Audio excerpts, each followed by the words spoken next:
আপনি যদি দিনে একটু নামাজ না পড়েন তবে আল্লাহর কসম আমার এই বার্তাটি শোনার পর আপনি অবশ্যই নামাজ পড়বেন। শুধুমাত্র শর্ত হলো আপনি মনোযোগ সহকারে শুনবেন এবং এটা উপলব্ধি করবেন এবং যতটা সম্ভব আপনি এটা শেয়ার করে দিবেন। কারণ আপনার শেয়ারের মাধ্যমে যদি অন্য একটা ভাই উপকৃত হয়, সে যদি নামাজ পড়া শুরু করে, তাহলে যতদিন সে নামাজ পড়বে তার একটা সওয়াব আপনার আমল নামে আল্লাহ তাআলা দিয়ে দিবেন। সুবহানাল্লাহ।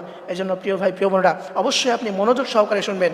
যে ব্যক্তি নামাজ পড়ে না তার কি ক্ষতি হয় এবং মৃত্যুর পর তার সাথে কি ধরনের আচরণ করা হবে, আপনি যদি এটা শুনেন তাহলে রীতিমতো আপনি অবাক হয়ে যাবেন। মনে রাখবেন, যে বিনা কারণে এক ওয়াক্ত নামাজ ছেড়ে দেয়, আল্লাহ রাব্বুল আলামিন তার হাবিবের মাধ্যমে জানিয়েছেন দুনিয়াতে ওই ব্যক্তি বরকত থেকে লাঞ্ছিত হয়ে যায় এবং সে অনেক লাঞ্ছনাদায়ক অবস্থার মধ্যে পড়ে এবং মৃত্যুর পর তার কবরে আযাব দেওয়া হবে এবং দুনিয়াতেই সে লাঞ্ছিত হয়ে মারা যাবে না। আউযুবিল্লাহ।